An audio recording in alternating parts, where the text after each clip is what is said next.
The envelope was sitting on my kitchen table when I got home from my morning walk, and I swear to God, something about it made my blood run cold before I even opened it. My name was typed across the front in that sterile, official font lawyers use when they're about to destroy your world. I'm 63 years old, and I thought I'd seen every kind of betrayal life could throw at me. I was wrong. If you're watching this from wherever you are in the world, whether you're in New York, California, Texas, or anywhere in between, please take a moment and hit that subscribe button. Because what I'm about to tell you will shake you to your core, and I need you to hear every single word. This story, it's going to make you question everything you think you know about the people closest to you. My hands were trembling as I tore open that envelope. The letterhead read, Morrison and Associates, and my stomach dropped. That was my lawyer, Frank Morrison, the man who'd handled my divorce 3 years earlier and helped me rebuild my life after my wife Sarah left me for her personal trainer. Frank never contacted me unless something was seriously wrong. The letter was short. Just 3 sentences that would haunt me forever. Harold, you need to get out of that house immediately. What I've discovered about Michael's involvement in your situation changes everything. Call me the moment you read this. Michael. My son. My only child. The boy I'd raised, loved, and sacrificed everything for after his mother abandoned us both. I sat in that kitchen for what felt like hours, staring at those words until they blurred together. The house around me, the same house where I taught Michael to ride his bike in the driveway, where we'd watched countless baseball games together, where I'd helped him with his homework every night for 12 years, suddenly felt foreign. Dangerous even. You see, for the past 6 months, strange things had been happening. Items going missing from my study. My prescription medications running out faster than they should. Bills arriving for services I never ordered.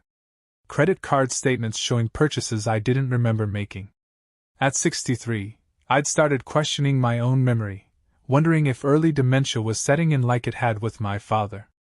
But now, holding Frank's letter, a terrible possibility began forming in my mind. What if I wasn't losing my memory at all? What if someone was deliberately making me think I was going insane? My phone buzzed with a text from Michael. Dad, are you okay?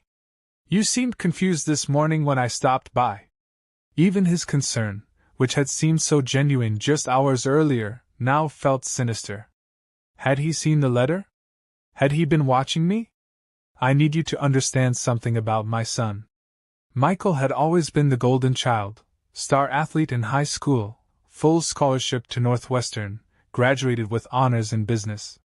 When his mother left us when he was 16, we became a team. It was us against the world. I worked double shifts at the manufacturing plant to pay for his college expenses that the scholarship didn't cover. I took out loans against the house, emptied my retirement fund, gave him everything I had. After graduation, he moved back home, temporarily, to save money while he looked for the right job opportunity. That was 4 years ago. He was 26 now, still living in his childhood bedroom, still promising that his big break was just around the corner. Still my boy, or so I thought. The house creaked around me as evening fell, and every sound made me jump. I kept thinking about Frank's words. Get out of there immediately. Why? What danger was I in? And what terrible secret had he discovered about Michael? I walked upstairs to my son's room, something I rarely did anymore out of respect for his privacy. His door was closed, as always. I pressed my ear against it and heard nothing. He wasn't home yet from his job at the electronics store downtown. My hand hovered over the doorknob for a full minute before I finally turned it. The room looked normal at first glance. Unmade bed, clothes scattered on the floor, the same mess it had been since he was a teenager.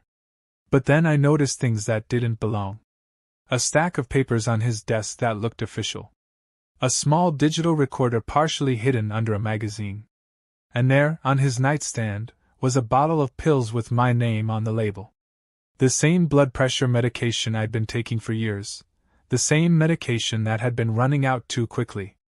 My heart was pounding so hard I thought it might burst. I picked up the bottle with shaking hands and counted the pills. There should have been 15 left. There were only 3. That's when I heard his car in the driveway. I quickly put everything back exactly as I'd found it, and rushed downstairs, trying to look normal, trying to control my breathing. Michael walked through the front door with that easy smile of his, the same smile that used to light up my world. "Hey, Dad," he said, setting down his keys on the table right next to where Frank's letter had been. "How was your day?" I stared at my son, this man I'd raised, this person I'd loved more than life itself, and for the first time in 26 years, I was afraid of him. Not just confused or concerned, but genuinely afraid. "It was fine," I managed to say, my voice sounding foreign to my own ears. "Just fine." But nothing was fine. Nothing would ever be fine again. Because as I looked into Michael's eyes, I saw something I'd never noticed before. Something cold. Something calculating. Something that told me Frank Morrison was absolutely right. I needed to get out of there immediately. The question was, would I be able to before it was too late? I barely slept that night. Every creak of the house, every footstep in the hallway, every sound Michael made in his room kept me wide awake, staring at the ceiling and questioning 26 years of fatherhood. How do you reconcile the image of the perfect son you've carried in your heart with the growing suspicion that he might be your worst enemy? If you've ever felt that gut-wrenching moment when you realize someone you love completely has betrayed you, please, leave a comment below about where you're watching from. I need to know I'm not alone in this. Because what I discovered next would make any parent's blood run cold. The next morning, I waited until Michael left for work before I called Frank Morrison. My hands were shaking so badly I could barely dial his number. When his secretary put me through, Frank's voice was grave in a way I'd never heard before. "Harold, thank God you called. How quickly can you get to my office?" "Frank, what the hell is going on? Your letter scared the life out of me. I can't discuss this over the phone. Just trust me, don't let Michael know you're coming here, and for the love of God, don't eat or drink anything he gives you." That last instruction hit me like a sledgehammer. Don't eat or drink anything he gives you. The implications were so horrifying I nearly dropped the phone.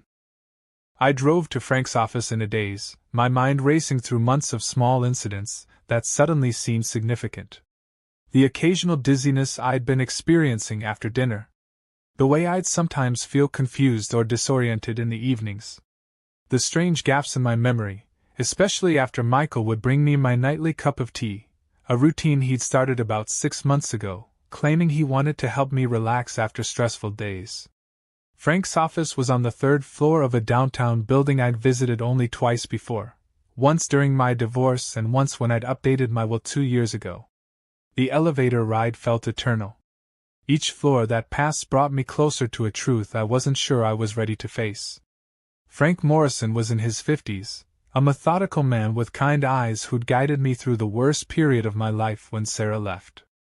But today, those kind eyes were filled with something I'd never seen before, genuine fear. "Sit down, Harold," he said, closing his office door behind me. "What I'm about to tell you is going to be very difficult to hear." I sank into the leather chair across from his desk, the same chair where I'd signed my divorce papers 3 years earlier. Back then, I'd thought that was the worst day of my life. I was wrong. Frank opened a thick file folder and pulled out several documents. 3 weeks ago, I received a call from an investigator named Janet Walsh. She'd been hired by your ex-wife Sarah to look into some financial irregularities involving your joint accounts. "What financial irregularities?" "Sarah and I settled everything in the divorce. She got half of everything, just like the court ordered." "That's what we thought," Frank said, sliding a bank statement across the desk.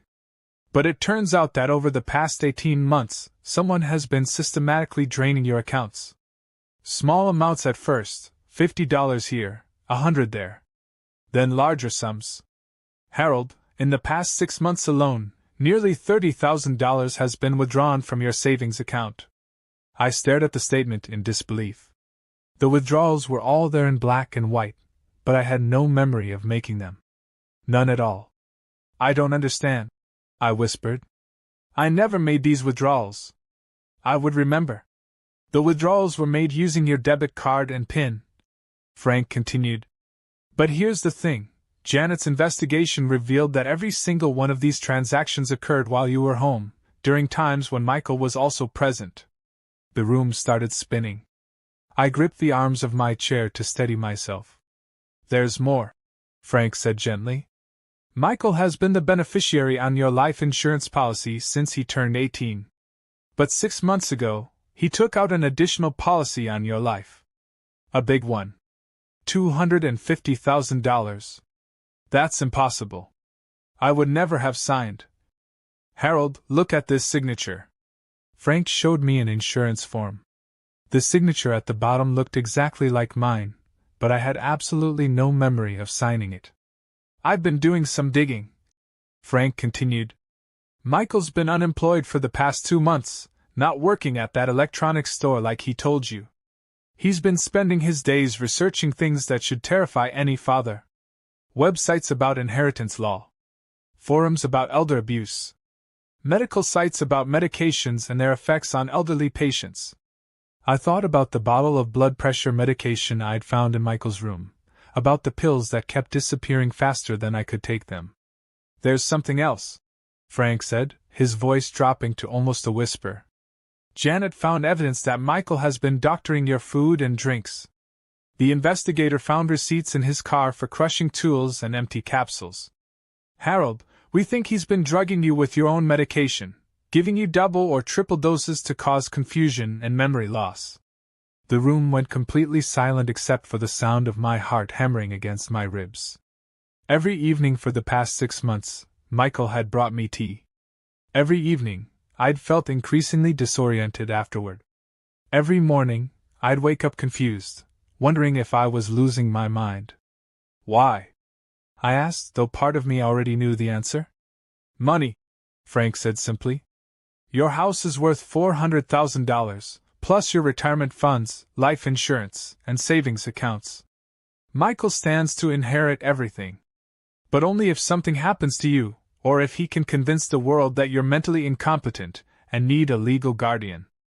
I thought about all the times Michael had gently suggested that I might be forgetting things, or seemed confused lately. I thought about how he'd started accompanying me to doctor's appointments, speaking for me, making concerned comments about my mental state to the physicians. He's been gaslighting you, Frank explained. Making you question your own sanity while slowly poisoning you and stealing from you. Harold, if this had continued much longer, you could have ended up in a care facility, or worse. The weight of the betrayal was crushing. This was my son, the boy I'd raised alone after his mother abandoned us. The child I'd sacrificed everything for. The young man I'd been so proud of. What do I do now? I asked, my voice barely a whisper. Frank leaned forward. First, you can never go back to that house alone. Michael cannot know that we've discovered what he's been doing. We need to build a case against him, gather evidence, and we need to do it carefully. One wrong move and he might escalate his plans. Escalate his plans? The implications of those words sent ice through my veins. You're going to stay at a hotel tonight, Frank continued. Tomorrow, we're going to the police. But Harold, I need you to understand something. Once we start this process, there's no going back. Your relationship with your son will be over forever. I looked out Frank's office window at the city below, at all the people going about their normal lives, unaware that their children might be capable of unthinkable betrayal. How do you reconcile loving someone with the knowledge that they'd been systematically destroying you? But I already knew the answer. Sometimes survival has to come before love. Sometimes the people who hurt us most are the ones we trusted completely. I had raised a monster, and now I had to find the strength to stop him before he destroyed me completely. The war between a father and son was about to begin, and only one of us would walk away from it. That first night in the Hampton Inn downtown, I sat on the edge of the bed staring at my reflection in the dark television screen, and I didn't recognize the man looking back at me. In 24 hours, I'd gone from being a proud father to being a victim of the most intimate betrayal imaginable. The silence in that hotel room was deafening, broken only by the occasional sound of traffic outside and the constant questioning in my own mind. How had I been so blind? If you're a parent watching this, I need you to do something for me. Look at your children tonight, really look at them. Because sometimes the people we love most are capable of horrors we never imagined.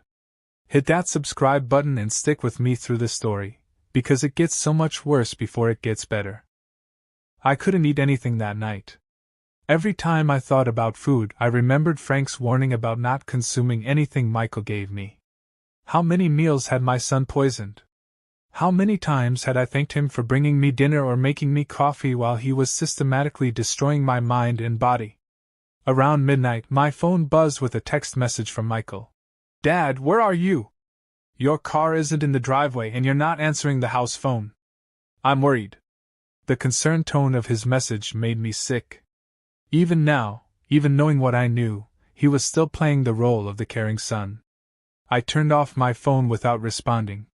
Frank had given me strict instructions: maintain normal communication patterns, don't let Michael suspect anything, and meet him at the police station first thing in the morning.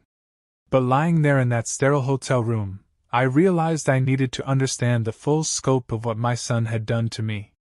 I needed to know how deep this betrayal went. I spent the rest of the night going through every document I'd brought with me: bank statements, medical records, insurance policies. With clear eyes and an unmedicated mind for the first time in months, patterns emerged that terrified me. The memory issues had started right around the time Michael began his nightly tea routine. The financial irregularities corresponded exactly with periods when I'd felt particularly confused or disoriented. Even my relationship with my neighbors had deteriorated over the past 6 months.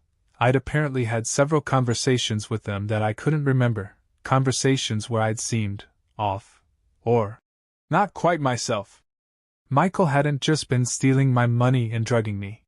He'd been systematically destroying my reputation in the community, making everyone around me believe I was losing my mental faculties. It was a perfect setup for what would have been the perfect crime. The next morning, I met Frank at the police station downtown. Detective Sarah Chen was a woman in her 40s with intelligent eyes and a no-nonsense demeanor. She'd specialized in elder abuse cases for over a decade, and Frank had insisted we work with her specifically because of her expertise. "Mr. Mitchell," she said as we sat in a small conference room, "I've reviewed the evidence your attorney provided, and I want you to know we take these cases very seriously. But I need to warn you, prosecuting adult children for elder abuse is complicated, especially when the victim was living willingly in the same house as the perpetrator." "What does that mean?" I asked. "It means we need more evidence," Detective Chen explained. "Right now, we have suspicious financial activity and some circumstantial evidence about medication tampering. But to make charges stick, we need proof of intent and pattern of behavior." Frank leaned forward. "What kind of proof?" "Ideally, we'd like to catch him in the act. Video evidence, recorded admissions, or physical evidence of the drugs being administered." Detective Chen paused. "Mr. Mitchell, would you be willing to wear a wire and go back into that house?"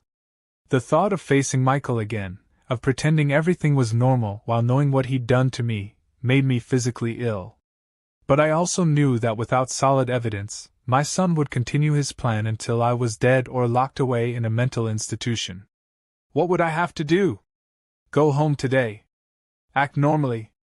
Let Michael think you were just staying overnight somewhere innocent, maybe visiting an old friend. But this time, you'll be wired for sound and video. We'll have officers nearby in case things go wrong. The weight of what she was asking settled on my shoulders. I was 63 years old, and I was about to become an undercover agent against my own son. That afternoon, I drove back to the house where I'd lived for 30 years, the house where I'd raised Michael after his mother left us. But this time, I had a tiny recording device clipped inside my shirt and backup just minutes away. Michael's car was in the driveway. As I walked up the front steps, I noticed he'd trimmed the hedges and mowed the lawn. Even planning to destroy me, he was still maintaining appearances as the dutiful son. He met me at the door with that same concerned smile I'd fallen for thousands of times before. "Dad! There you are. I was so worried when you didn't come home last night. Where were you?" "I stayed at Bob's place. I lied, referring to an old friend from work. We got to talking and drinking, and I didn't want to drive home. Michael's expression shifted almost imperceptibly. For just a fraction of a second, I saw something flash in his eyes, annoyance, maybe, or frustration that his plan had been disrupted. You should have called, he said. I was about to contact the police. We went into the kitchen, the same kitchen where I'd found Frank's letter just 2 days earlier. Michael immediately began his evening routine, putting on the kettle for tea and asking about my day. Watching him perform these caring gestures while knowing his true intent was surreal and nauseating. You know, Dad, he said casually while preparing the tea. I've been thinking. You've seemed really stressed lately, kind of forgetful and confused. Maybe you should see Dr. Palmer again. Get checked out, make sure everything's okay. Dr. Palmer was my primary physician, the same Dr. Michael had been accompanying me to see for the past several months. The same doctor who noted my increasing confusion and memory issues in my medical file, based largely on Michael's reports. I feel fine, I said, though my heart was racing. Come on, Dad. Yesterday morning you couldn't remember where you put your car keys. Last week you forgot about that lunch appointment with Jim Henderson. I'm worried about you. I had no memory of either of those incidents, which meant they probably occurred while I was heavily medicated with my own blood pressure pills. Michael brought me the tea, and I accepted it with shaking hands. The recording device was capturing everything: his manipulation, his fake concern, his systematic gaslighting. But I knew Detective Chin needed more. Michael, I said, taking a sip of the tea and immediately tasting something bitter underneath the chamomile flavor. I've been thinking about updating my will. His entire body went rigid. Why? Just getting older, you know. Want to make sure everything's in order. I took another sip, fighting every instinct that told me to dump the tea down the sink. I was thinking about maybe setting up a trust, or maybe leaving some money to charity. The mask slipped completely for just a moment. Michael's face contorted with an emotion I'd never seen before, pure, undiluted rage. But he quickly composed himself. Dad, you don't need to worry about that stuff right now. You've got plenty of time to think about those kinds of decisions. Do I? I asked, meeting his eyes directly. How much time do you think I have left, son? The question hung in the air between us like a loaded gun. In that moment, I saw the truth in his eyes. I saw the calculation, the planning, the cold assessment of when I would no longer be useful to him. I also saw the exact moment when he realized that I knew. His hand moved toward the kitchen drawer where we kept the knives, and I knew with absolute certainty that Detective Chin had been right about one thing: I was in immediate danger. The wire I was wearing might be capturing evidence, but it might also be recording the last conversation I'd ever have. The kitchen fell into a silence so heavy it felt like the air itself was pressing down on us. Michael's hand had stopped halfway to the knife drawer, and we both stood there, frozen in a moment of terrible understanding. He knew that I knew. And I knew that he knew that I knew. After 26 years of father and son, we were now predator and prey. For anyone watching this who has children, imagine looking into your child's eyes and seeing a killer staring back at you. If this story is keeping you on the edge of your seat, please hit that like button and share this with someone who needs to hear it, because what happened next will haunt me for the rest of my life.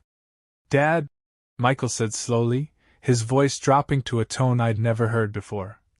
I think you need to sit down. I remained standing, my hand gripping the teacup so tightly I thought it might shatter. The tea inside was bitter with whatever he dissolved into it, probably a double or triple dose of my own blood pressure medication, enough to cause confusion, disorientation, maybe even a heart attack in a man my age. I think I need to know the truth, I said, surprising myself with how steady my voice sounded. I think I need to know what you've been doing to me. Michael's facade cracked completely. The concerned son, the caring caregiver, the worried child, all of it fell away like a mask being removed. What remained underneath was cold, calculating, and absolutely terrifying. You stupid old man, he said quietly. You couldn't just go quietly, could you? You couldn't just fade away like you were supposed to. The words hit me like physical blows. This was my son, the boy I'd taught to ride a bicycle, the teenager I'd stayed up with when he had nightmares, the young man I'd sacrificed everything for. How long? I asked. How long have you been planning this? Michael laughed, but there was no humor in it. Planning what, Dad? Planning to take care of you in your declining years? Planning to help you when your mind started going? Planning to make sure you didn't suffer? Planning to kill me, I said. He tilted his head, studying me like I was an interesting specimen under a microscope. Kill you? That's a harsh word. I prefer to think of it as helping you transition. You're 63, Dad. You're alone, you're getting confused, you're becoming a burden. Wouldn't it be kinder to just let you slip away peacefully? I thought about the recording device hidden in my shirt, capturing every word. Detective Chin had been right. We needed a confession, and Michael was giving us exactly that. The money, I said. It's about the money. Of course it's about the money! Michael snapped, his composure finally breaking completely. Do you have any idea what it's been like living in this house for 4 years, watching you hoard everything? Watching you talk about retirement plans and travel and living for another 20 years? That's my inheritance you're planning to spend. I raised you. I gave you everything. I emptied my savings for your college education. And now it's time to pay me back, he said coldly. You've lived your life, Dad. You had your marriage, your career, your chances. I'm 26 years old, and I'm stuck in this dead-end town, living in my childhood bedroom, working retail jobs because the economy is garbage. But you're sitting on $500,000 in assets, and you're planning to live another 20 years spending it all on yourself. The selfishness, the entitlement, the complete lack of empathy.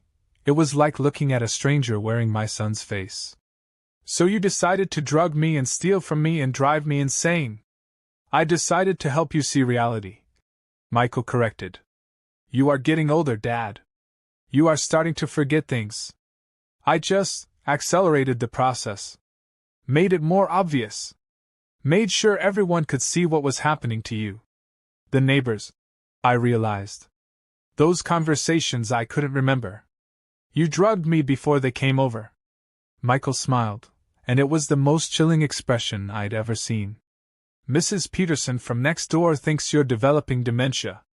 She told me just last week how worried she is about you living alone. Mr. Jameson thinks you might need professional care. Even Dr. Palmer has started documenting your cognitive decline. Every interaction, every conversation, every moment of confusion had been orchestrated.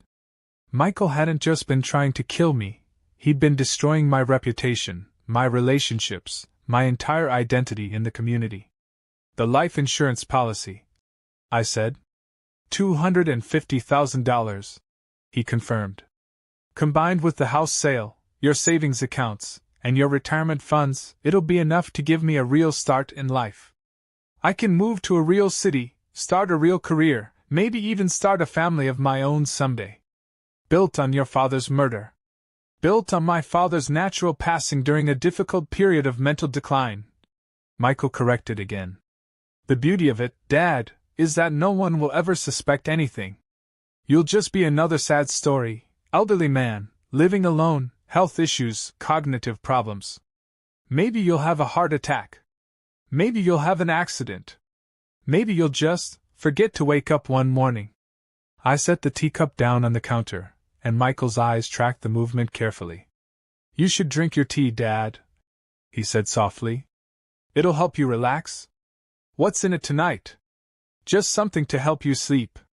To help you not worry so much about things you can't control. I understood now that there would be no more pretense, no more games. Tonight was supposed to be the night. Michael had planned for me to drink enough medication to either kill me outright or leave me so incapacitated that he could claim I'd had a medical emergency. I loved you, I said, and I heard my voice crack for the first time. I gave you everything. I was so proud of you.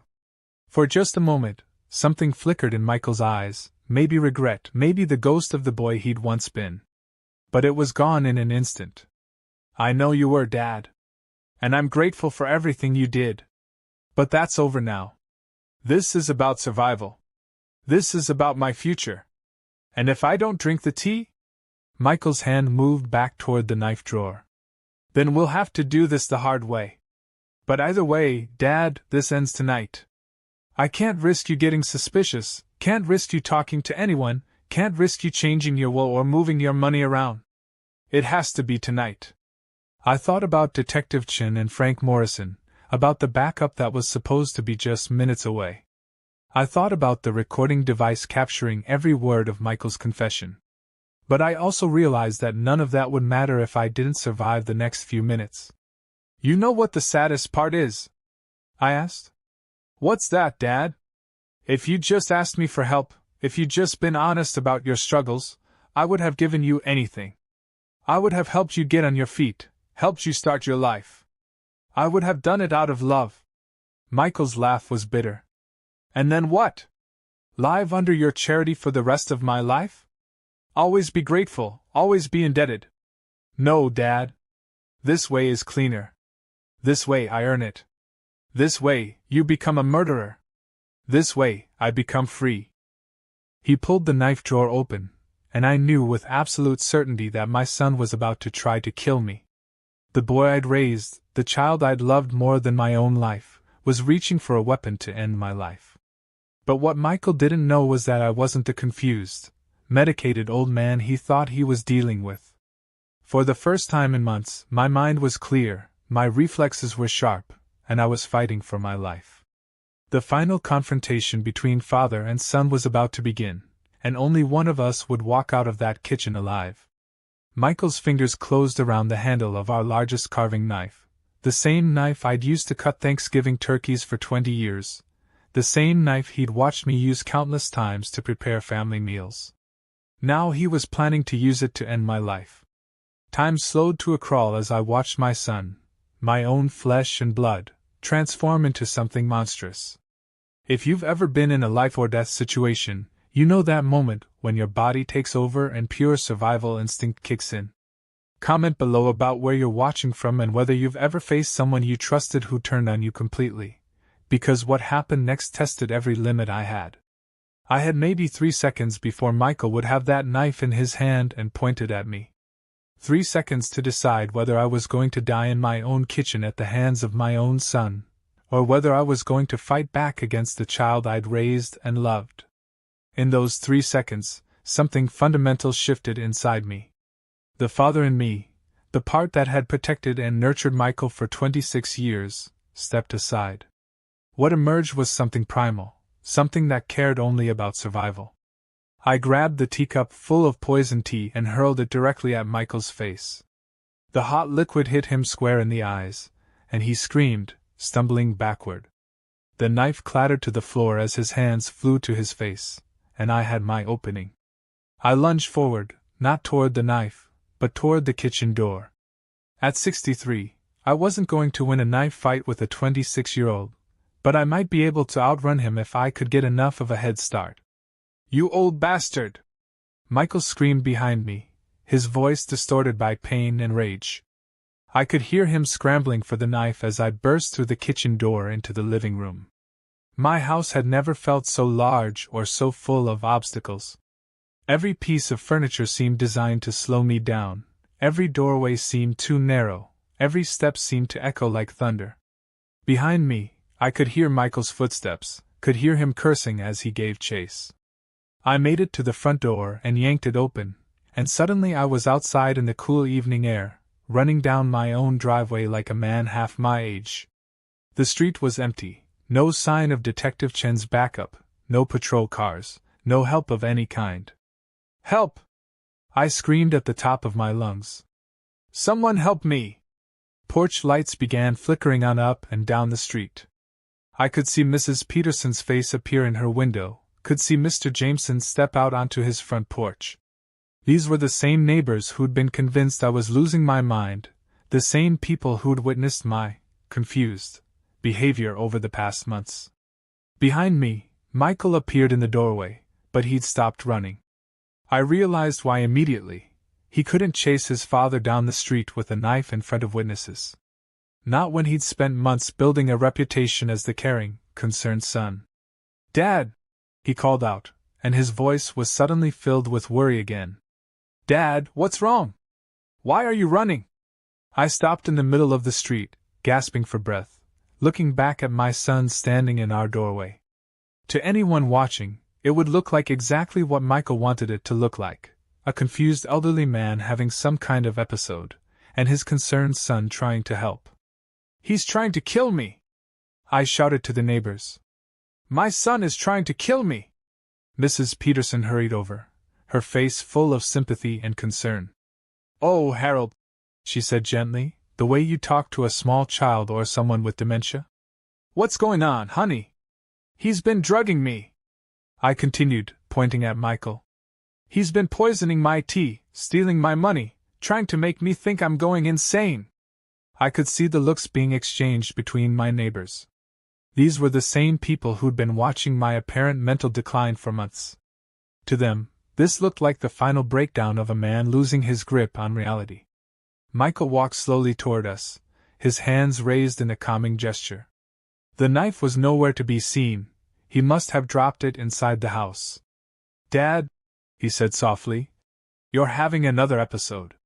You're confused. Let me help you back inside." "Don't let him touch me!" I screamed. "He's going to kill me!"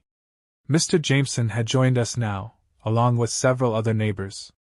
I could see the pity in their eyes, could see how they were looking at Michael with sympathy for having to deal with his mentally ill father. "Maybe we should call 911, Mrs. Peterson suggested. "Harold might need to be evaluated by a doctor." That's when I realized the brilliance of Michael's plan. Even if I told the truth, even if I explained everything that had been happening, no one would believe me. He'd spent months establishing a narrative of my mental decline. Every neighbor, every doctor, every person in my life had been carefully conditioned to see me as confused and unreliable. But I had one advantage Michael didn't know about: the recording device hidden in my shirt.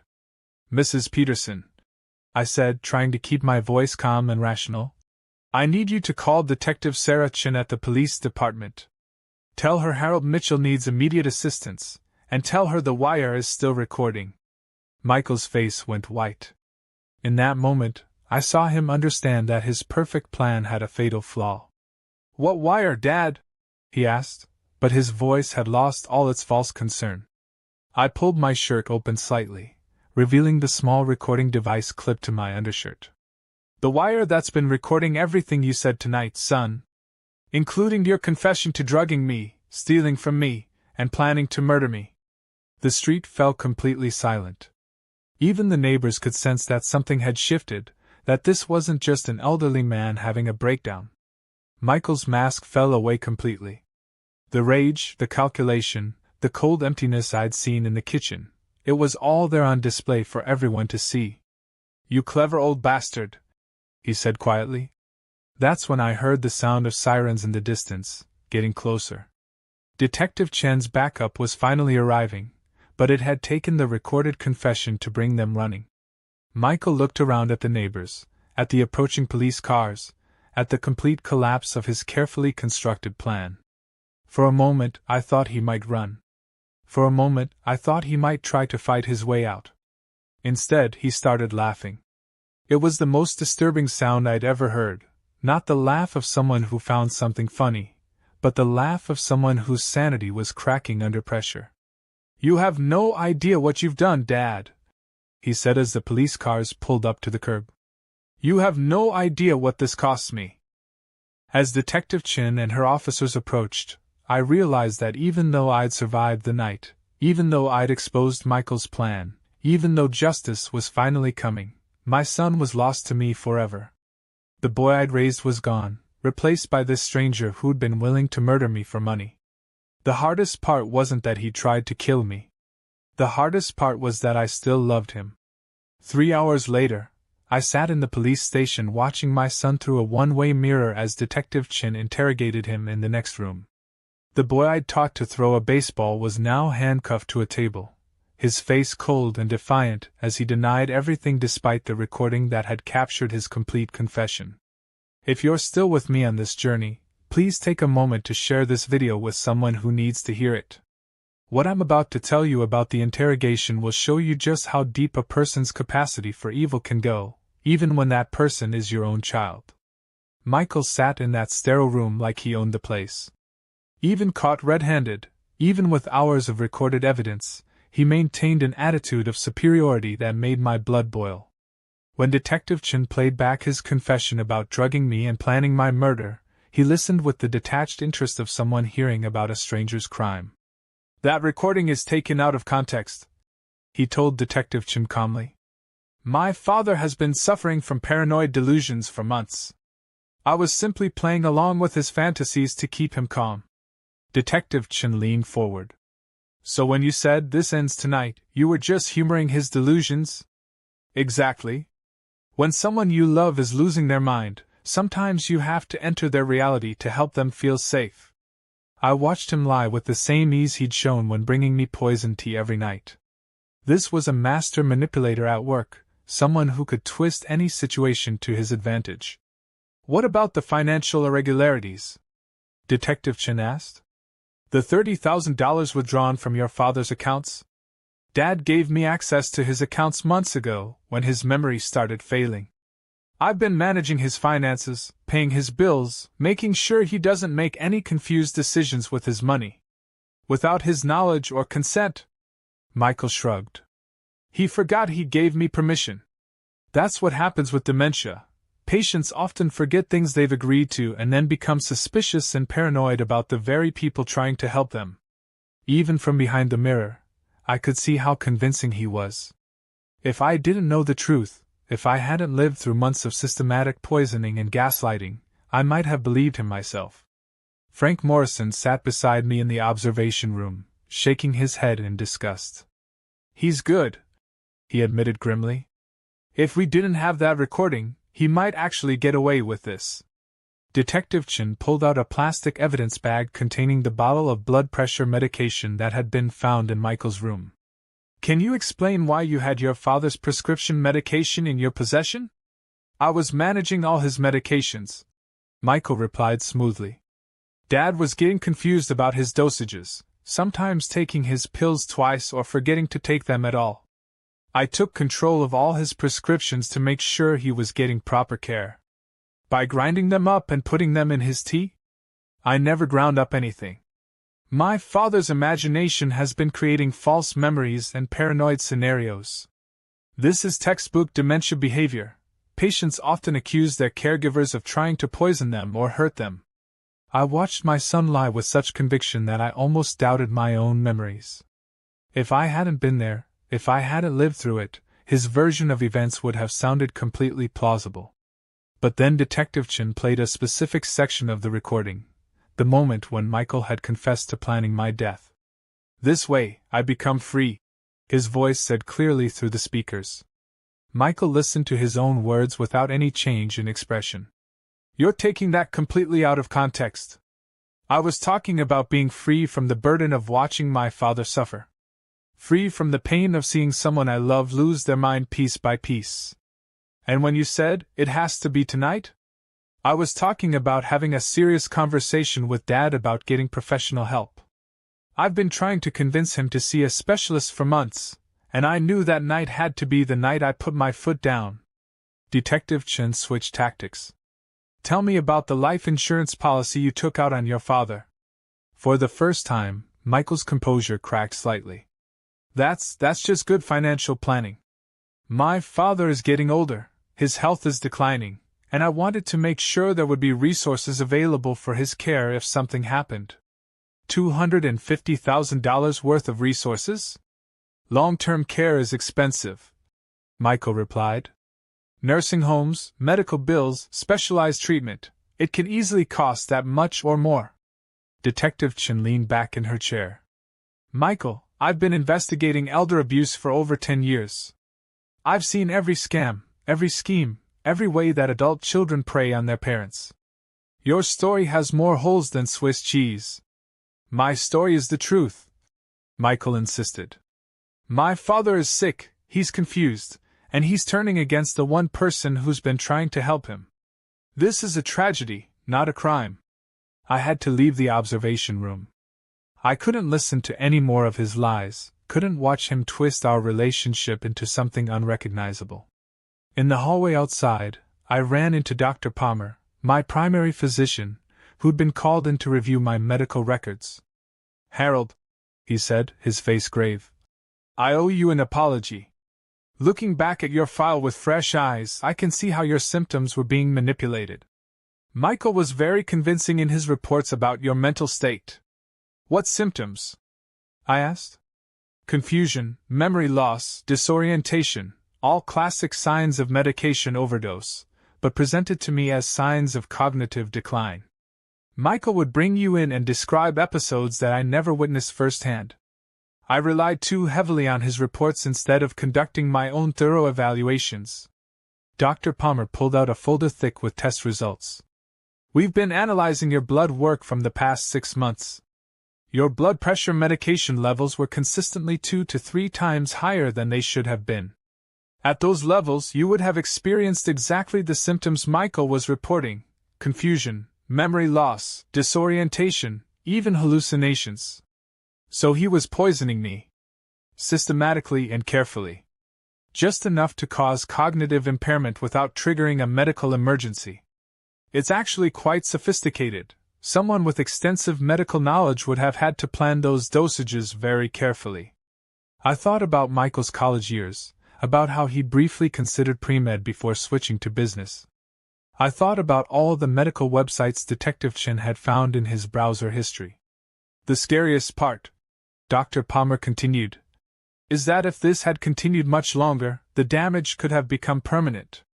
Chronic medication overdose can cause lasting cognitive impairment, especially in older patients.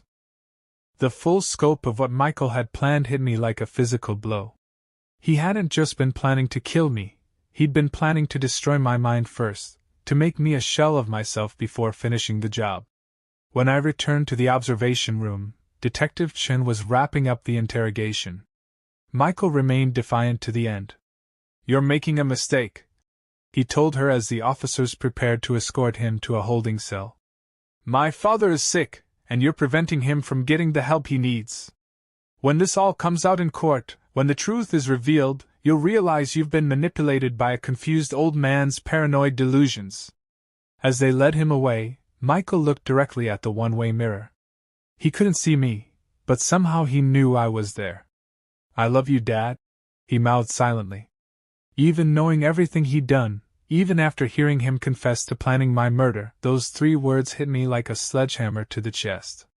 Because part of me, the part that had raised him, loved him, sacrificed everything for him, still believed that somewhere deep inside, he meant it. But love without conscience isn't love at all. It's just another weapon used by people who've lost their humanity. My son was going to prison, and I was finally safe. But the victory felt hollow, because in saving my own life, I'd lost the thing I'd loved most in the world. Sometimes survival comes at the cost of everything that made life worth living. 6 months later, I sat in a courtroom watching my son's defense attorney paint me as a delusional old man while Michael sat at the defendant's table in a perfectly pressed suit, looking every inch the concerned son who'd been wrongfully accused. The trial was supposed to bring justice, but instead it became a public dissection of my entire life, my mental state, and my relationship with my child. If you've made it this far in my story, I need you to understand something.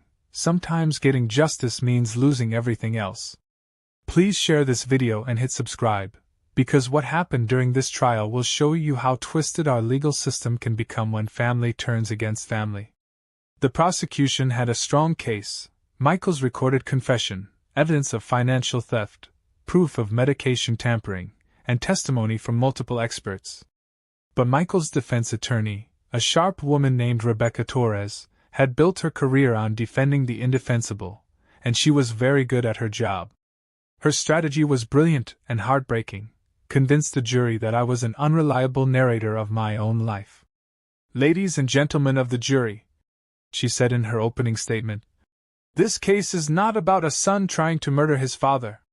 This is about a family tragedy, an elderly man suffering from the early stages of dementia, becoming paranoid and delusional, and ultimately turning against the one person who was trying to care for him. She painted Michael as a devoted son who'd sacrificed his own career prospects to care for his aging father. She described me as increasingly unstable, prone to confused episodes, and eventually so paranoid that I'd convinced myself my own son was trying to kill me. The prosecution wants you to believe that Michael Mitchell is a cold-blooded would-be killer, Torres continued. But the evidence will show that he's actually a victim, a young man whose life has been destroyed by false accusations from a father who can no longer distinguish between reality and the paranoid fantasies created by his deteriorating mind. The worst part was how convincing she made it sound. She took every piece of evidence against Michael and reframed it as either a misunderstanding or a symptom of my supposed mental illness. When the prosecutor played the recording of Michael's confession, Torres had a ready explanation. "What you're hearing," she told the jury, "is a desperate son trying to calm his agitated father by agreeing with his delusions." Michael Mitchell had learned, through months of dealing with his father's condition, that the best way to defuse Harold's paranoid episodes was to play along with his fantasies rather than confront them directly. She called a parade of witnesses who testified about my apparent mental decline over the previous months. Mrs. Peterson described finding me confused and disoriented in my front yard one evening, unable to remember how I'd gotten there. Mr. Jameson talked about conversations where I'd seemed not quite right, and had repeated myself multiple times.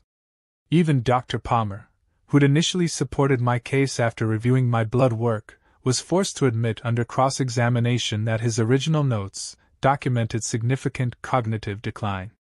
But that decline was caused by medication poisoning. The prosecutor objected. "That's one possible explanation," Torres replied smoothly. "But isn't it equally possible that an elderly man with early-stage dementia might forget that he'd given his son permission to manage his medications? Isn't it possible that paranoid delusions could cause him to misinterpret his son's legitimate attempts to help?" The defense's medical expert was particularly damaging. Dr. William Hendricks was a geriatric psychiatrist who'd reviewed my case files and concluded that I showed classic signs of paranoid dementia. Patients in Mr. Mitchell's condition often develop elaborate conspiracy theories involving their closest family members, he testified.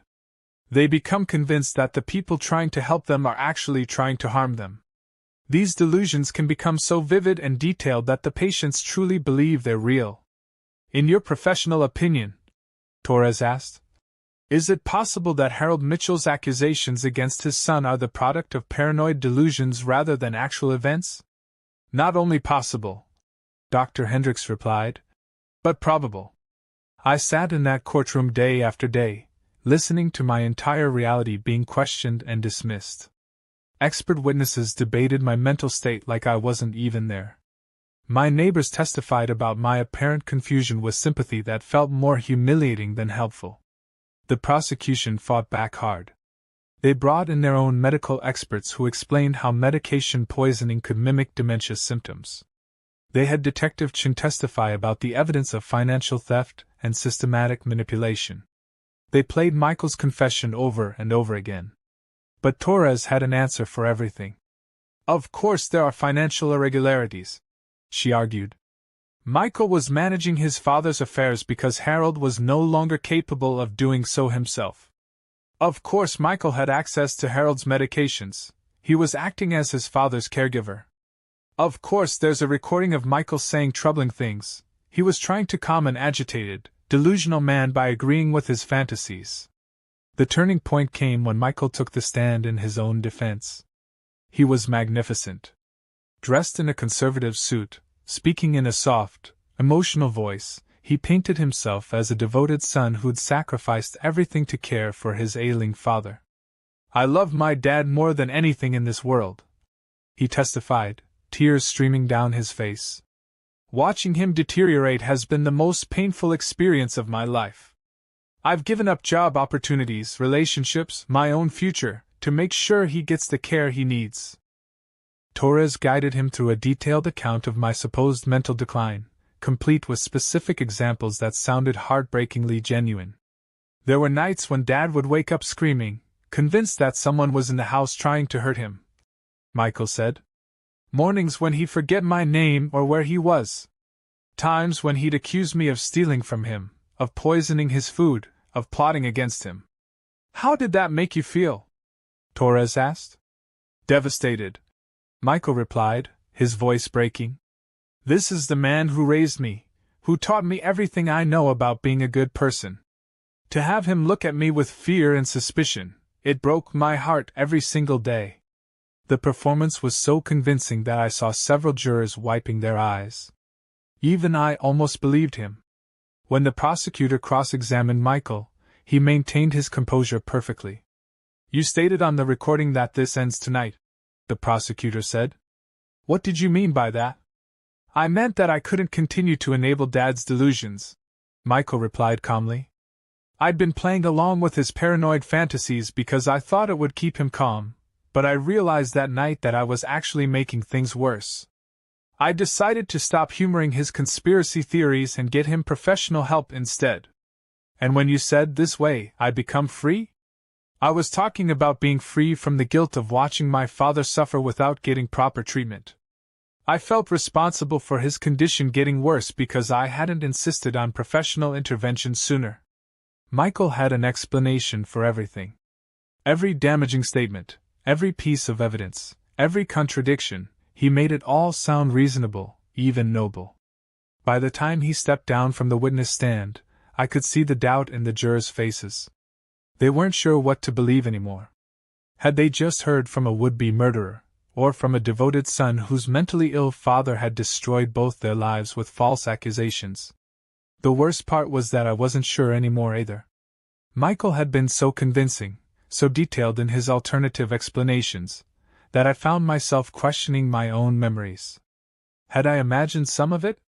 Had my mind, compromised by medication overdoses, created false memories or misinterpreted innocent actions? But then I remembered the look in his eyes that night in the kitchen when he'd reached for the knife. I remembered the cold calculation, the complete absence of love or regret. I remembered how he'd laughed when the police arrived, like the whole thing was just a game he'd lost. The jury deliberated for 3 days. 3 days of waiting, wondering if my son would go to prison or walk free to finish what he'd started. When they finally returned to the courtroom, I could tell from their faces that something was wrong. The foreman stood up, cleared his throat, and delivered a verdict that would haunt me for the rest of my life. We, the jury, find the defendant, Michael James Mitchell, guilty of financial elder abuse in the 3rd degree, and not guilty of attempted murder in the 1st degree. The words hit me like a physical blow. After everything, the months of systematic poisoning, the recorded confession, the clear evidence of his intent to kill me, the jury had decided that my son wasn't a would-be murderer, just a thief. If you're feeling that same gut punch I felt in that moment, please comment below about where you're watching from. Because what I'm about to tell you about the aftermath of this verdict will show you that sometimes legal justice and real justice are two completely different things. Michael's reaction to the verdict was perfectly calculated. He didn't smile or show relief at avoiding the attempted murder charge. Instead, he hung his head as if even the financial abuse conviction was a devastating blow to him personally. I never meant to hurt you, Dad, he said, turning to look at me across the courtroom. I was just trying to help. The judge sentenced him to 18 months in minimum security prison and ordered him to pay restitution for the stolen money. 18 months for 4 years of systematic abuse, for destroying my mental health, for planning my death.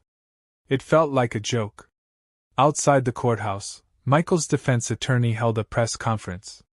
While we're disappointed in the jury's decision on the financial charges, Rebecca Torres said, we're grateful that they saw through the prosecution's sensationalized claims about attempted murder.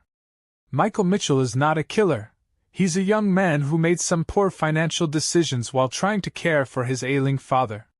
The local news picked up the story, and the coverage was brutal. The headlines read things like, "Confused elderly man accuses son of murder plot," and "Family tragedy, when dementia destroys trust." I was portrayed as either a victim of my own failing mind or a vindictive father who'd destroyed his son's life with false accusations. Frank Morrison tried to comfort me after the trial, but his words felt hollow. "Harold, you won," he said. "Michael's going to prison. He has to pay back the money he stole. He'll never be able to manipulate you again." "Did I win?" I asked. "He got away with attempted murder. The jury believed his lies about my mental state. Half the people in this town think I'm a delusional old man who destroyed his innocent son's life. The important thing is that you're safe now." But I didn't feel safe. I felt like I'd lost everything: my son, my reputation, my faith in justice, even my confidence in my own memories and perceptions. The worst part came when I had to return to the house where it all happened. Walking through that front door felt like entering a tomb. Every room held memories of the man I'd thought Michael was, the loving son who'd brought me tea every night, who'd worried about my health, who'd seemed so devoted to my well-being.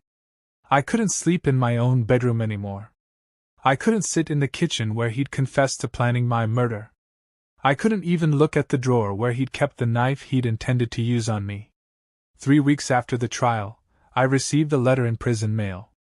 The return address was the correctional facility where Michael was serving his sentence.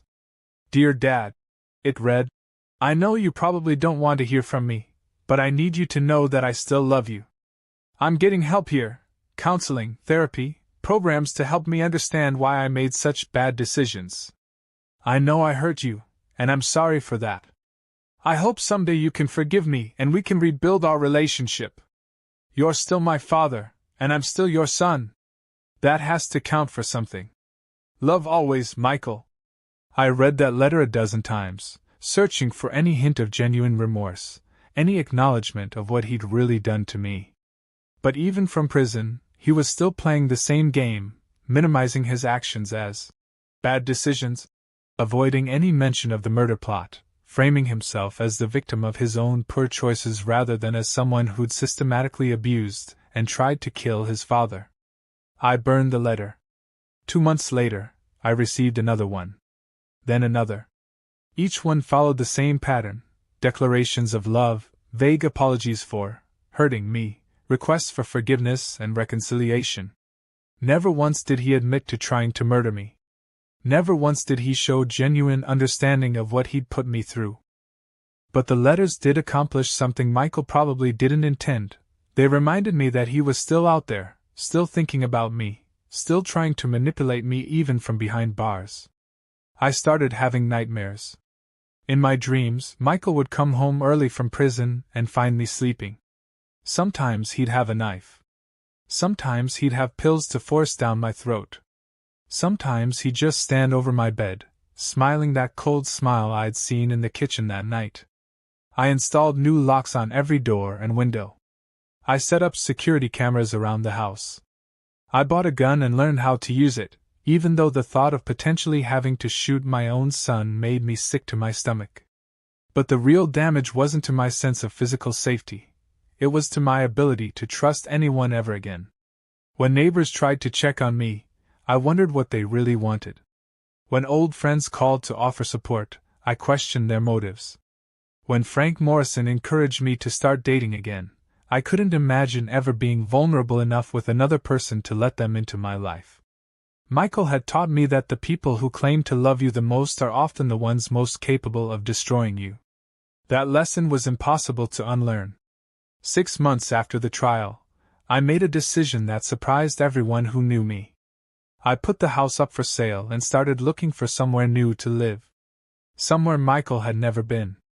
Somewhere without memories of the son I thought I had. "Are you sure about this?"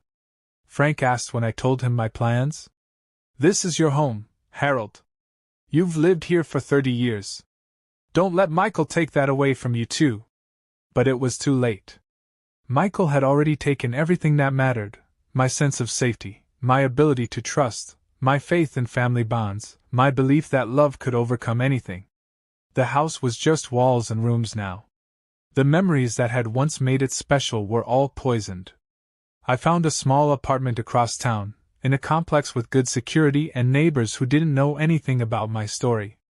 I packed only what I absolutely needed and left everything else behind: photo albums full of pictures of Michael, furniture we'd chosen together, belongings that carried too much emotional weight. On my last day in that house, I stood in the kitchen where everything had changed. I looked at the drawer where Michael had kept the knife, at the spot where he'd prepared my poison tea every night, at the table where Frank's warning letter had been waiting for me. I should have felt sad about leaving. Instead, I felt relief. For the first time in over a year, I was going somewhere Michael had never been, somewhere he couldn't find me even if he wanted to. I was finally free of my son. But freedom from someone you once loved completely feels a lot like death. You survive, but something essential inside you doesn't make it through the trauma. As I drove away from that house for the last time, I realized that Michael had succeeded in destroying me after all. Not physically, I was still alive, still breathing, still functioning. But the father who'd once loved his son unconditionally, who'd believed in family bonds and the power of love to overcome anything, who'd trusted people and seen the best in them, that man was gone. In his place was someone harder, lonelier, and infinitely more careful about who he let close. Michael got 18 months in prison. I got a life sentence of never being able to trust anyone completely ever again. Sometimes the victim's punishment is worse than the perpetrator's. 2 years have passed since I testified against my own son in that courtroom, and I'm sitting here in my small apartment at 65 years old, finally ready to tell this story in its entirety. Michael was released from prison 4 months ago, and I know he's been looking for me. But I'm not the same man he tried to destroy, and I'm not afraid of him anymore. If this story has moved you, if it's made you think about your own family relationships or your own vulnerability to the people you trust most, please share it with others who need to hear it. Sometimes the most important stories are the ones that hurt to tell and hurt to hear. The day Michael was released, Frank Morrison called to warn me. "He's been asking questions," Frank said. "Trying to find out where you moved, whether you're still in town. The parole office says he's been a model prisoner, completed all his rehabilitation programs, claims he just wants to make things right with you." I listened to Frank's warning with a calmness that surprised us both. 2 years of therapy, 2 years of rebuilding my sense of self, 2 years of learning to live with the truth about my son had changed me fundamentally. "Let him look for me," I told Frank. "I'm not hiding anymore. Because here's what I've learned in these 2 years. Michael didn't just try to kill me for money. He tried to kill me because he saw me as an obstacle to the life he felt entitled to live. And people like that, people who see other human beings as obstacles rather than as individuals worthy of respect and love, don't change just because they spend 18 months in prison. The rehabilitation programs, the counseling, the therapy, all of it was just another performance for Michael, another role to play to convince the authorities that he'd been reformed. Just like he'd played the role of the concerned son for months while systematically destroying me. 3 weeks after his release, Michael found me. I was coming out of the grocery store near my new apartment when I saw him waiting by my car. He looked older, thinner, but his smile was the same, that practiced expression of warmth that had fooled me for so many years. "Hello, Dad," he said, as if we were meeting for lunch instead of confronting each other 2 years after his attempted murder trial. "Michael," I replied, my voice steady. "You look good," he said. "Healthy. I've been worried about you." The audacity of it, him claiming to worry about my health after spending months systematically poisoning me, should have made me angry. Instead, I felt something I hadn't expected: pity. "What do you want?" I asked. "I want to talk. I want to explain. I want to make things right between us." "There's nothing to make right, Michael. You tried to kill me. You spent months torturing me, stealing from me, and planning my death. The only reason I'm standing here is because I accidentally discovered your plan." "Dad, that's not what happened. You were sick, you were confused." "No," I interrupted. "I'm done with your lies. I know exactly what happened. I lived through it. I remember every detail, including your confession that night in the kitchen." For just a moment, the mask slipped. I saw the same cold calculation in his eyes that I'd seen that night 2 years ago. The jury didn't believe your version of events, he said quietly. Half the jury didn't believe it, I corrected. But I know the truth, and that's enough.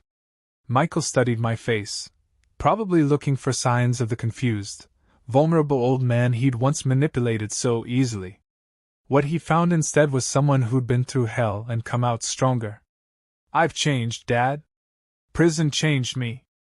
I understand now what I did wrong, and I want to make amends. I want us to be a family again. We were never a family, I said, and the words felt like a revelation as I spoke them. A family is built on love, trust, and mutual respect. What we had was a predator-prey relationship disguised as a father-son bond. That's not fair. Fair? I laughed, but there was no humor in it. You drugged me nightly for months. You stole my money. You convinced everyone I knew that I was losing my mind. You took out a life insurance policy on me and planned to murder me for the payout. And you think fairness is what we should be discussing? Michael's composure started to crack. I made mistakes, okay? I admit that. But I was young, I was desperate, I wasn't thinking clearly. You were 26 years old. You planned everything methodically over months. You researched medications, studied inheritance law, practiced your concerned son act until it was perfect. Nothing about what you did was impulsive or desperate. It was calculated and deliberate. What do you want from me? He asked, and for the first time, I heard genuine emotion in his voice. Not remorse, not regret, but frustration. Do you want me to grovel? Do you want me to beg for forgiveness? What would it take for you to give me another chance? I looked at my son, this stranger wearing the face of the child I'd once loved, and realized that he still didn't understand what he'd done. Not really. He saw his actions as mistakes that could be forgiven, debts that could be repaid, damage that could be undone. Michael, I said gently, there is nothing you could say or do that would make me trust you again. Nothing. You crossed a line that can never be uncrossed. You became someone I don't recognize and don't want to know. I'm still your son. No, I said, and I meant it. My son died the night I heard you confess to planning my murder. You're just someone who looks like him. I got in my car and drove away, leaving Michael standing in that parking lot. In my rearview mirror, I watched him until he was just a distant figure, and I felt something I hadn't experienced in 2 years: peace. That was 6 months ago, and I haven't seen Michael since. I know he's still in town. Frank keeps me informed about his activities through contacts at the parole office. He's been working at a call center, living in a studio apartment across town, apparently keeping his nose clean and following all the terms of his parole. But I also know that none of that changes who he is fundamentally. Michael is a person who sees other people as resources to be exploited rather than as individuals to be loved and respected. Prison didn't change that. Therapy didn't change that. Nothing will change that, because that kind of fundamental selfishness isn't a behavior problem, it's a character defect that goes to the core of who someone is. So here I am, 2 years later, telling this story to people I'll never meet, sharing the most painful experience of my life with strangers on the internet. Why? Because I've learned something important about surviving betrayal by the people you love most. The first lesson is this: trust your instincts, even when everyone around you is telling you that you're wrong. If something feels off, if someone's behavior doesn't match their words, if you sense manipulation or deception, pay attention to those feelings. They might save your life. The second lesson: love without boundaries isn't love, it's enablement. I spent 26 years making excuses for Michael's behavior, covering for his failures, sacrificing my own needs to meet his. I thought I was being a good father. In reality, I was creating a monster who saw my love as weakness to be exploited. The third lesson: some relationships can't be saved, no matter how much history you share or how much love you once felt. Sometimes, survival requires cutting ties with people who are dangerous to your well-being, even if those people are family. And the final lesson: surviving someone's attempt to destroy you doesn't make you bitter, it makes you wise. I'm not angry at Michael anymore. I'm not consumed by hatred or thoughts of revenge. Instead, I've learned to protect myself while still remaining open to genuine love and connection with people who've earned my trust. I've started volunteering at a local senior center, helping other elderly people recognize signs of financial abuse and manipulation. I've met people who've survived similar betrayals, not just from adult children, but from spouses, siblings, and trusted friends. We share our stories, support each other, and work together to educate others about the warning signs we missed. The work is healing in a way I never expected. Every person I help recognize manipulation tactics, every family I help protect from a predatory relative, every warning I can give that prevents someone else from going through what I experienced, it gives meaning to my survival. I've also learned that trust isn't binary. You don't have to choose between trusting everyone completely or trusting no one at all. You can build relationships gradually, establish boundaries, and allow people to earn your trust through consistent actions over time. I'm even dating someone now, a woman named Patricia whose husband tried to manipulate her into changing her will before he died. We understand each other's caution, we respect each other's boundaries, and we're building something real based on mutual respect rather than desperate need or blind trust. The house I lived in for 30 years sold 6 months after I moved out. The new owners are a young couple with twin toddlers. Sometimes I drive by and see them playing in the front yard where Michael once played, where I once thought I was raising a good man who would love and respect his family. Those children will grow up in rooms where Michael plotted my death, but they'll fill those spaces with laughter and love and normal family dysfunction, the kind where people disagree and argue and disappoint each other but never try to systematically destroy each other. I hope they never know that their playroom was once the bedroom of someone capable of murder. 3 months ago, I received a wedding invitation in the mail. Michael was getting married to a woman named Jennifer, someone he'd apparently met through an online dating app. The invitation was addressed to Mr. Harold Mitchell and guest. As if nothing had ever happened between us, as if I was just another relative to invite to maintain appearances. I threw the invitation away, but I couldn't stop thinking about Jennifer. Did she know what kind of man she was marrying? Had Michael told her about his prison sentence, about his conviction for elder abuse? Or was she just another victim being set up for exploitation? I thought about trying to warn her, about finding her somehow and telling her what Michael was capable of. But I realized that would make me just another crazy story Michael could tell about his delusional father who was still obsessed with destroying him. Some lessons people have to learn for themselves. 2 weeks after the wedding date, I saw an obituary in the local newspaper that stopped me cold. Jennifer's grandfather, a wealthy widower in his 80s, had died suddenly in his sleep just days after Michael married into the family. Maybe it was a coincidence. Maybe it was just an old man whose time had come naturally. But I know my son, and I know what he's capable of.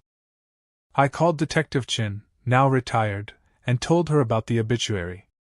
She listened patiently to my concerns, but her response was what I expected. Harold, there's no evidence of foul play. No reason to suspect anything other than natural causes. Even if there were, you're the last person who could credibly raise suspicions about Michael without it looking like harassment or obsession. She was right, of course. My credibility where Michael was concerned had been destroyed during his trial. Any accusations I made would be dismissed as the continued delusions of a bitter father. Michael had insulated himself perfectly. He could continue his pattern of exploitation and abuse, and I would never be able to stop him because no one would believe me. That realization was almost as devastating as the original betrayal. But then I remembered something Detective Chin had said during our first meeting. The best thing you can do is document everything and stay as far away from him as possible. So that's what I'm doing. I'm documenting this story, sharing it with anyone who will listen, hoping that someday, somehow, it might help someone recognize the warning signs before it's too late. If you're watching this and you're worried about an elderly person in your life, if you're seeing signs of financial irregularities or personality changes or someone being isolated from their support network, please don't ignore those concerns. Investigate. Ask questions. Get professionals involved. Elder abuse is one of the most underreported crimes in America because the victims are often too ashamed to admit what's happening or too compromised to recognize it. The perpetrators are usually people the victims trust completely: adult children, spouses, caregivers, friends. And if you're watching this as someone who might be vulnerable yourself, if you're elderly, if you're isolated, if you're dependent on others for care or support, please be careful about who you trust with your finances, your medications, your personal information. Love your family, but verify their actions. Trust your instincts when something feels wrong. Don't let anyone convince you that you're losing your mind when you're really being manipulated. Most importantly, remember that asking for help isn't a sign of weakness, it's a sign of wisdom. I'm 65 years old now. I survived my son's attempt to murder me, and I've built a new life based on hard-won wisdom rather than naive trust. I'm not the same man I was 3 years ago. I'm stronger, more careful, more aware of what people are capable of. I miss the father I used to be, the one who could love unconditionally and trust completely. But I don't regret losing that innocence, because it was that very innocence that almost got me killed. The son I raised is gone, replaced by a stranger who sees other people as resources to be exploited. The father who raised him is gone too, replaced by someone who knows that survival sometimes requires cutting ties with the people you once loved most. It's not the ending I would have chosen for our story, but it's the ending that keeps me alive and free. And sometimes that has to be enough. If this story has affected you, if it's opened your eyes to possibilities you hadn't considered, please share it. Please talk about it. Please use it to protect yourself or someone you love. Because the next victim of family betrayal might be someone you know, someone you care about, someone whose story could end very differently if they just had a warning. My son tried to destroy me, but he gave me something valuable in return: the knowledge of what I'm truly capable of surviving. I'm Harold Mitchell. I'm 65 years old. I survived my son's attempt to murder me. And I'm still here to tell the story. Thank you for listening.